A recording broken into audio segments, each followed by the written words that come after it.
queridos amigos, minhas queridas, o Brasil quer saber o que pensam os presidenciáveis.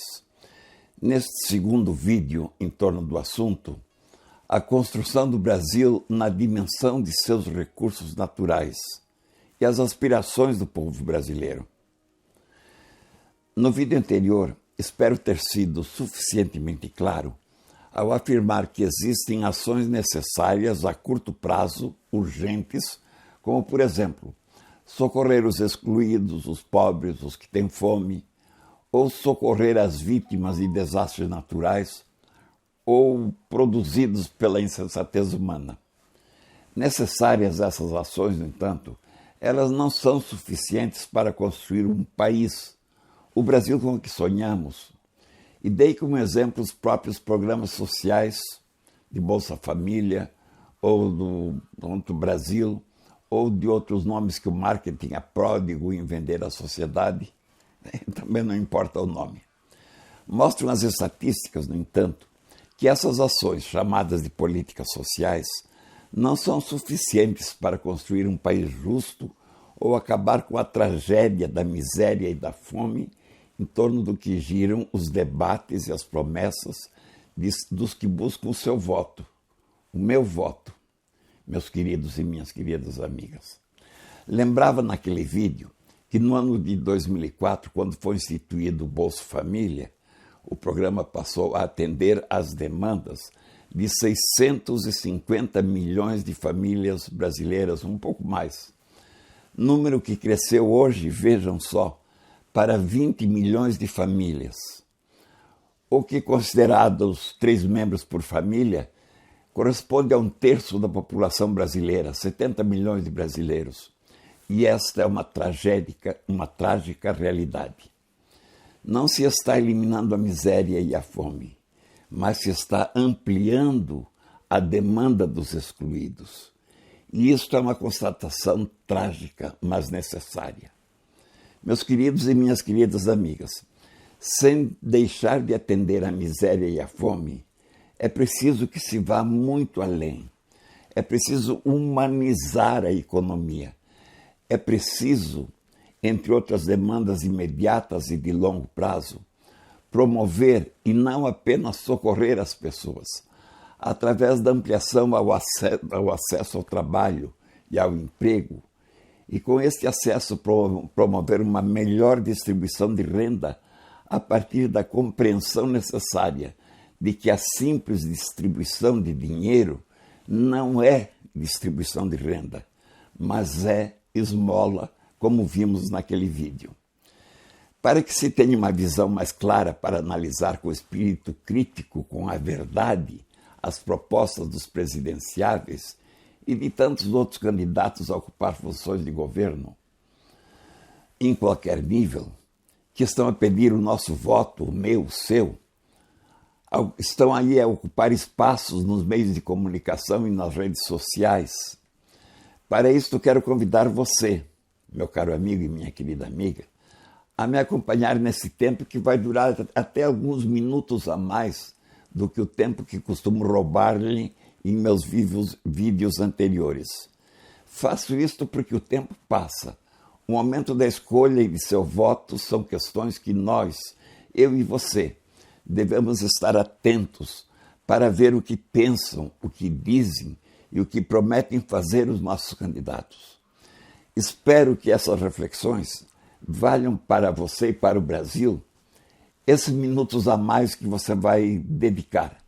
O tempo dado a isto para que melhor possamos dar o nosso voto, ajudar a construir um Brasil melhor, esse Brasil com que sonhamos e que merecem os nossos filhos e as novas gerações.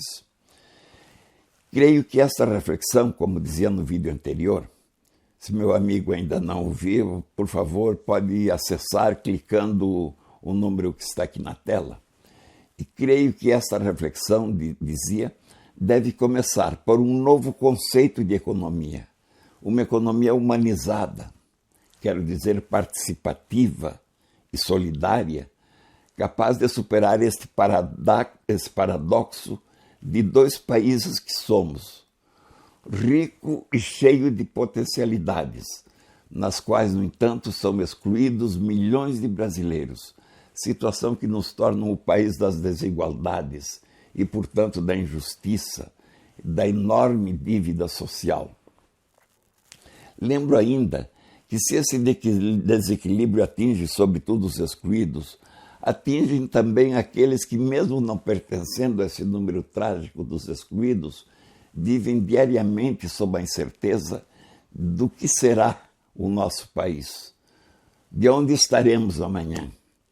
Nosso país, infelizmente, dividido entre os que têm demais e os que têm nada, os que nada têm, dividido por ideologias extremistas ou por falsos líderes que se apresentam e enganam os menos atentos como sendo os salvadores da pátria, quando, na verdade, em geral, não passam de campeões das propostas vazias e das falsas verdades.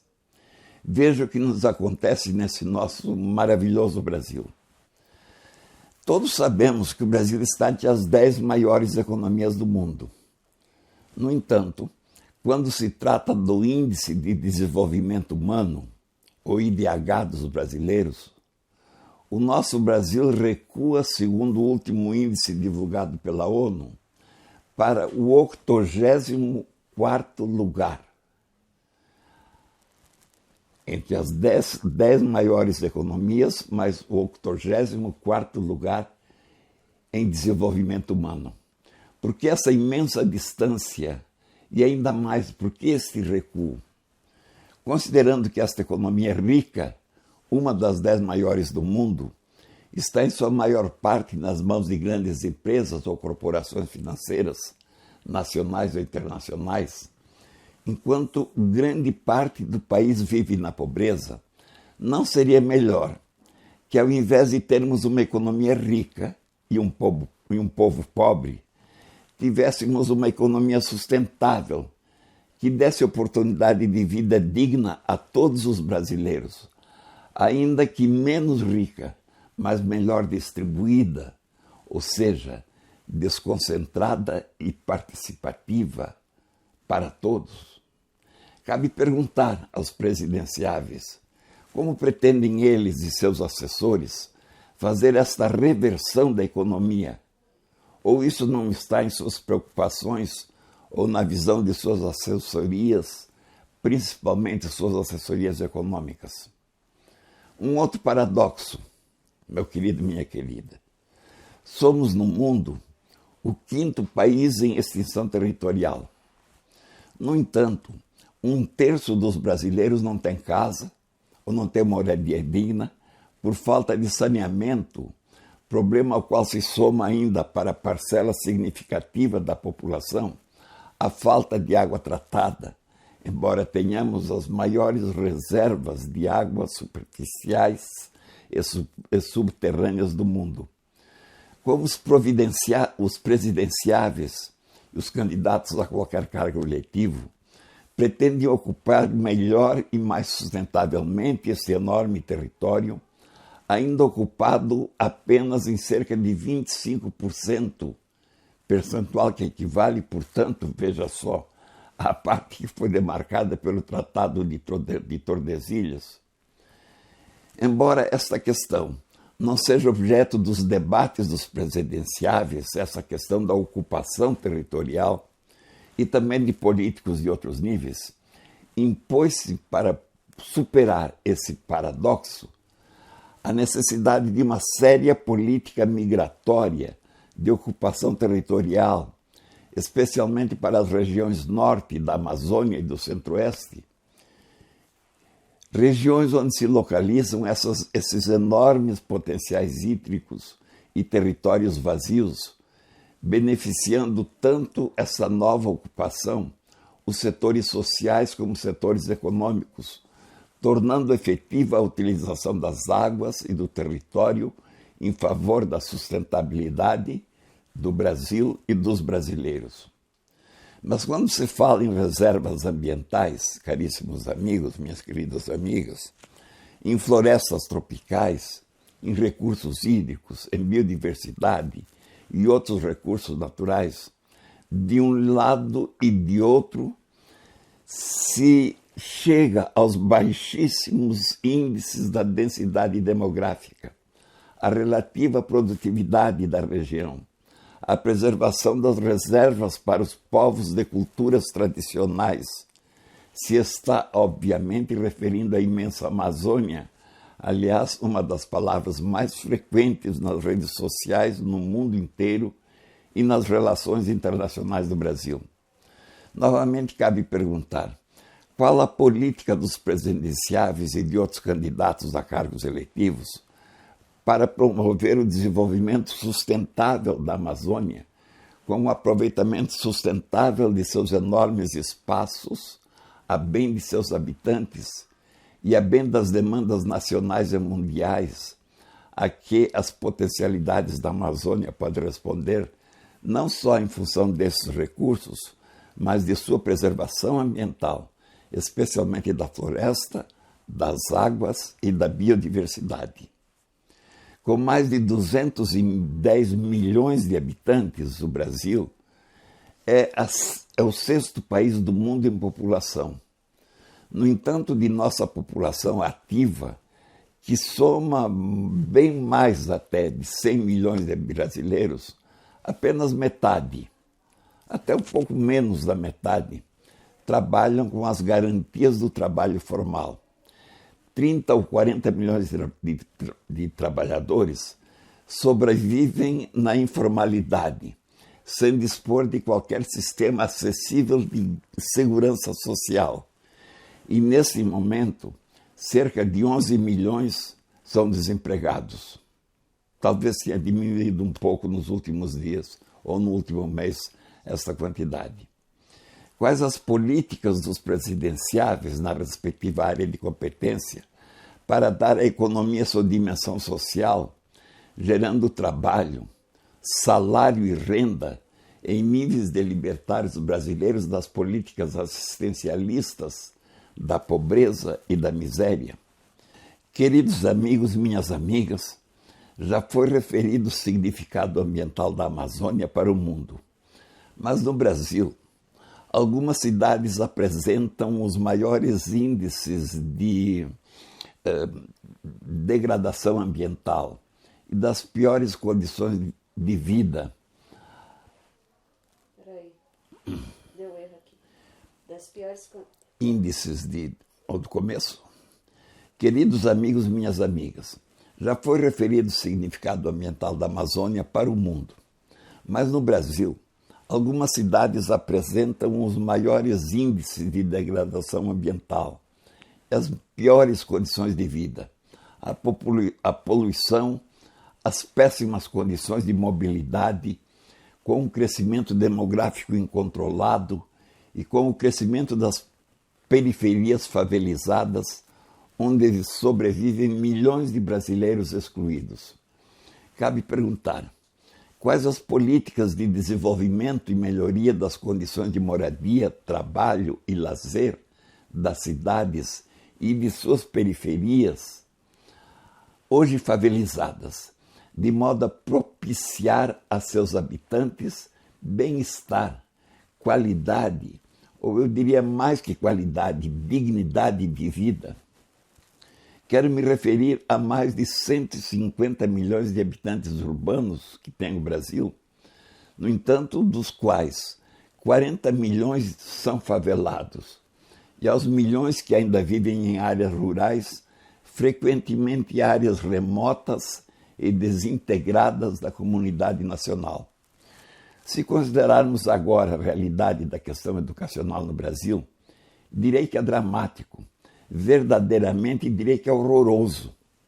Estarmos entrando no terceiro milênio, a era da informática, das redes sociais, da penetração no espaço e da globalização, ainda com cerca de 10 milhões de brasileiros analfabetos da era primitiva da leitura e da escrita, enquanto dados oficiais concordam que cerca de 60 milhões de brasileiros ditos alfabetizados, na verdade, seguem analfabetos funcionais, isto é, incapazes de utilizar na prática os parcos conhecimentos obtidos na escola.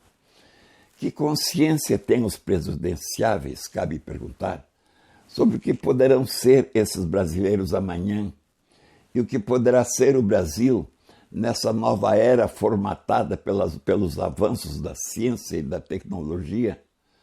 Ou como imaginam eles poder construir um país justo e viável, carregando essa enorme dívida social? Vejamos ainda outros números também deste mesmo setor essencial da educação. Na primeira infância, apenas 35% das crianças têm acesso a creches, a jardins de infância ou a pré-escola, enquanto mais de 60% nessa idade, onde tudo começa, estão em casa, ou às vezes até iniciando a vida nas ruas, na triste função de pedir ou de servir de isca paga para pedir esmolas. E isso é trágico. Apenas 47%, terminados os 9 anos da escola fundamental, apresentam-se para iniciar o ensino médio, enquanto nos próximos anos, dos outros 53%, boa parte vai aumentar o trágico número dos analfabetos funcionais a que me referi, num mundo em contínua transformação. Mas, enquanto isto, esta mesma educação média segue na incerteza se prepara para a vida ou para o trabalho, ou se deve preparar para o ingresso na universidade. E, neste caso, graças às suas deficiências, acaba por fornecer candidatos para cursinhos preparatórios, contribuindo ainda mais para elitizar o ingresso na universidade, daqueles que puderam fazer cursos de preparo nos cursinhos. É preciso registrar que, por todas essas razões e por outras tantas, de cada 100 jovens da nova geração de brasileiros, apenas 17 ingressam na universidade, enquanto os poderes públicos e a sociedade, e às vezes até as próprias universidades, continuam cometendo o crime, o equívoco de pensar, dizer e atuar como se a universidade existisse apenas para formar mão de obra para o trabalho ou para a economia, e concluir, em consequência, que temos estudantes universitários ou que temos universidades demais. Não sabem ou fazem por ignorar que a universidade existe para formar cidadãos éticos capazes de viver num mundo transformado, um mundo que é de nível superior em todos os setores, inclusive na ética e no acesso ao exercício da cidadania, que existem também as universidades para o aprofundamento das ciências, a promoção da comunidade onde estão inseridas e para tantas outras razões. Não percebem que não é só para a economia ou para o mercado de trabalho. Não percebem ou fazem por ignorar que é por esse conceito equivocado de universidade e de suas funções que nos países que vivem nesse mundo transformado, 70% e até 80% das novas gerações estão nas universidades. E ninguém acha nesses países que existem universidades ou universitários demais, como acontece no Brasil. O que pensam os presidentes e os candidatos a qualquer posto em relação a todos esses equívocos? E me permito até perguntar, o que pensamos nós, os eleitores, ao entregar-lhes a nova educação brasileira, o presente e o futuro dos brasileiros, das novas gerações ou das gerações em qualquer idade? Ainda não posso concluir, queridos amigos e minhas queridas, por mais que me estenda, sem denunciar as consequências dessa sequência de erros evidentes na constrangedora figura que o Brasil ocupa nos rankings que medem a posição dos países em relação à educação. Assim, na educação fundamental, o Brasil, situado entre as 10 maiores economias do mundo, não vamos esquecer, ocupa apenas o 70º lugar entre os 190 países pesquisados. No Brasil, que está entre as 10 maiores economias do mundo, repito, ingressam na universidade apenas 17% dos nossos jovens entre 17 e 23 anos, como afirmei, enquanto nos diversos rankings que medem a qualidade das universidades, infelizmente, e é preciso admitir, apenas uma universidade brasileira está entre as 150 melhores universidades do mundo. E nenhuma universidade brasileira se classifica entre as 100 melhores. O que querem fazer os presidenciáveis em relação a essa tragédia que se soma na universidade à tragédia da educação? Mas não é só na educação nossa dolorosa realidade sobre a qual queremos saber o que pensam ou o que sabem os presidenciáveis e outros postulantes de nosso voto. A situação, para não dizer que é simplesmente dolorosa, é também tão precária na área da saúde. O Brasil se situa entre os maiores produtores de alimentos do mundo, nós sabemos, sendo o segundo em quantidade de grãos e o primeiro em produção de carne. No entanto, 1/3 dos brasileiros sofre de insegurança alimentar, tendo que ser assistidos pelo poder público ou pela esmola, como podemos ver em nosso vídeo anterior. No entanto, temos capacidade mais que suficiente para produzir alimentos também para o consumo interno, além do que produzimos para o mundo. O que falta, pois, para promover uma justa e adequada produção e distribuição de alimentos para a nossa população? Falando especificamente sobre as exportações de alimentos, tem os candidatos à consciência desperta de que temos condições de produzir e exportar para matar a fome do mundo mais do que o dobro do que estamos exportando, e essa não é apenas uma vantagem econômica que poderíamos ter. Este é um compromisso ético do Brasil com a humanidade, face aos recursos naturais que, graças a Deus, possui o Brasil. Acaso sabem os presidenciáveis, o séquito de políticos e assessores, que poderíamos mais que duplicar essa tonelagem de grãos, ampliando com absoluta segurança ambiental a ocupação demográfica a que nos referimos, uma ocupação sustentável e produtiva das regiões semi-habitadas da Amazônia e do Centro-Oeste, como vimos? A verdade é que, infelizmente, os governantes, ao que parece, não têm tido a dimensão exata do tamanho, das potencialidades e das fragilidades existentes para ocupar de forma produtiva, social e ambientalmente sustentáveis essas imensas regiões. Esta consciência, se existisse, mostraria que, somando-se a ocupação de apenas 20% do território dessas duas regiões, portanto ocupando-se num percentual bem menor que o das exigências da preservação ambiental, inclusive considerada a legislação aplicável, o Brasil teria algo em torno de 150 milhões de hectares de terras produtivas.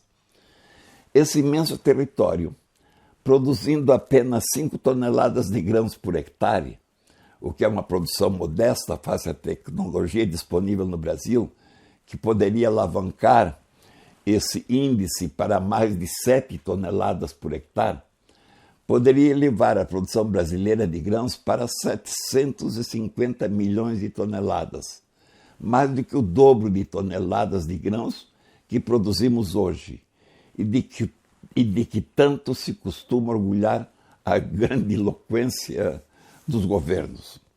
No entanto, a falta de políticas efetivas de ocupação e produção planejada para essa imensa área traz como consequência a ocupação desordenada, o aumento de crimes ambientais, as disputas territoriais e a violência institucionalizada. Nossas condições, mesmo o agronegócio, se torna vítima da insegurança que tanto mais ameaça a pequena empresa e mais ainda ameaça a agricultura familiar. Um plano de ocupação e desenvolvimento de dimensão produtiva ambientalmente sustentável, econômica e socialmente justa, implica num conhecimento eficaz dessas regiões, que o governo não tem, mas que poderia ter com as tecnologias do georreferenciamento e outras tecnologias avançadas disponíveis que mapeassem as regiões acompanhadas de programas efetivos de orientação de fluxos migratórios adequadamente assistidos.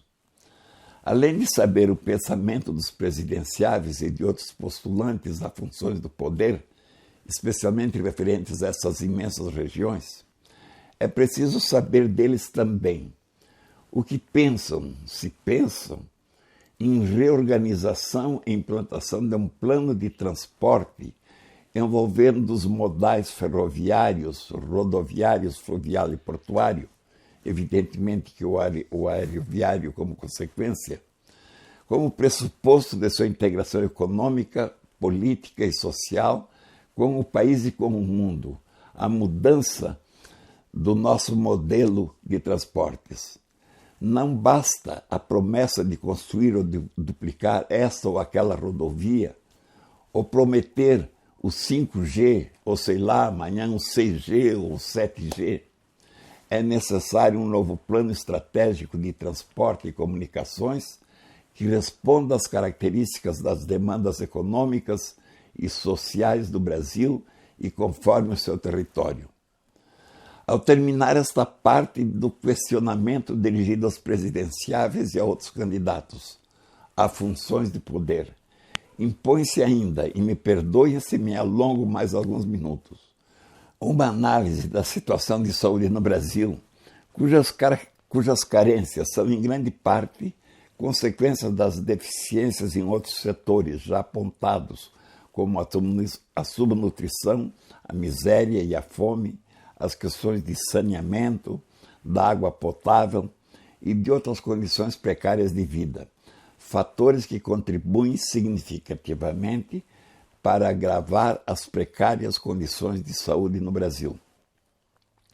Essas precárias ou dolorosas condições de saúde do povo são visíveis para quem tem olhos e ouvidos para ver e para ouvir o sofrimento da população nos corredores dos hospitais, nas filas dos institutos de previdência, na impossibilidade de acesso aos laboratórios e aos medicamentos. Esses fatores se revelam também em índices internacionais referentes à situação brasileira na área de saúde em relação a outros países e que deveriam, além de nos constranger, esses índices, nos mover à compaixão pela multidão de brasileiros que sofrem. Quero dizer, especialmente a compaixão dos que nos pedem os nossos votos. Assim, de acordo com a pesquisa realizada pela OECD, organização da qual o Brasil pretende ser membro, pesquisa que buscou levantar a situação de saúde em 7 países membros da organização e 8 outros países da América Latina e do Caribe. Os resultados dessa pesquisa mostram que a média de gastos desses países em saúde sobre o PIB é de 5,8%, enquanto no Brasil esse investimento em saúde é de apenas 3,8%. Portanto, pouco mais que a metade. Quando se analisa, porém, o gasto por família nesses países, conclui-se que esse gasto é inversamente proporcional aos investimentos do Estado. Isto quer dizer que quanto menor é o investimento do Estado com saúde, tanto maior é a necessidade dos gastos da família com saúde. Carregar a saúde nos ombros da família. Como consequência, revela o mesmo estudo que os gastos das famílias brasileiras, por sua vez, é que soma 5,8% do PIB, quase o dobro dos investimentos do governo. Ao contrário, quando o governo investe altos índices em saúde, o gasto das famílias, lógico, sobre o total do PIB, diminui. Por exemplo, na Alemanha é de apenas 1,8% e é de apenas 2,8% nos outros países da OECD e nos outros países pesquisados, mas de 1,8% na Alemanha. No Brasil, a família tem que gastar 5,8%. Este pouco investimento do Estado em saúde, segundo outra pesquisa, agora da própria Organização Mundial da Saúde, realizada em 191 países, conclui que o Brasil ocupa o 125º lugar em suas condições gerais de saúde. Posição constrangedora para um país que é o nosso, que se coloca entre as 10 maiores economias do mundo. Questionados os presidenciáveis e outros políticos que pleiteiam nossos votos, dirão que os recursos do Brasil são poucos e limitados por outras demandas, enfim, tipo de resposta que deveria, em resposta, elevar-se altas vozes do Brasil, um coro a perguntar o quanto gasta o Brasil em altíssimas mordomias de carros, casas, servidores e outras tantas mordomias que se acrescentam aos salários escandalosos diante da pobreza do povo com que se locupletam as categorias privilegiadas dos 3 poderes do governo. Este fato, que se repete em todos os governos, infelizmente revelam a total falta de sensibilidade e uma falsa ética desses setores de governo que nos envergonha diante de nossa consciência e diante do mundo. Sobre esse escândalo, o que pensam os presidenciáveis e o que se apresentam para ocupar outras funções públicas e que medidas efetivas irão adotar para evidenciar, tornar transparentes esses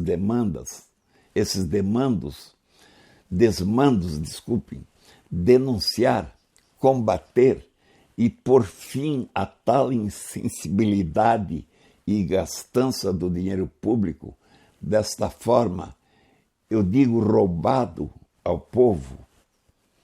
O que pensam os presidenciáveis sobre facilitar às famílias o acesso a melhores condições de saúde, sem ter que financiar de forma absurda seu próprio acesso adotando medidas simples e possíveis, como, por exemplo, num país em que se isentam clubes de futebol de impostos e se concedem outras regalias a esses e a outros setores, não se poderia, por exemplo, isentar remédios dos impostos cobrados pelo governo, com severa fiscalização sobre o real custo dos laboratórios desses remédios? Bem, caros amigos, minhas queridas amigas, essas são algumas das questões estratégicas que dizem respeito especialmente às relações sociais, essenciais em sua formulação, em suas propostas de solução. Para um próximo vídeo, restam questões, sobretudo de ordem institucional e financeira, que também são de suma importância, acima das quarelas que frequentemente as discussões, os programas de televisão ou as redes sociais, enquanto o país se deteriora no conflito de grupos cegos e sectários e no relativo ou em nenhum preparo de candidatos para o exercício das funções que pleiteiam, embora se salvem algumas exceções, deve-se observar. O acesso que o país proporciona aos meios de comunicação para os presidenciáveis e para candidatos a outras funções merece um debate mais sério que o que se tem visto de exposição e defesa de interesses, de ataques, de inutilidades, que não os recomendam, e menos ainda o povo brasileiro merece perder seu tempo. Enquanto, pois, convido meus queridos amigos e minhas queridas amigas a refletir, a comentar e, se quiserem, a compartilhar essas reflexões, deixo o meu convite, também para que aguardem e acessem uma terceira parte desta série no próximo vídeo. São questões que também devem conhecer para bem analisar o que eles pensam, os que nos pedem o voto, o que eles dizem e o que prometem fazer. E depois depositar na urna o nosso voto consciente. A todos, meu grande abraço.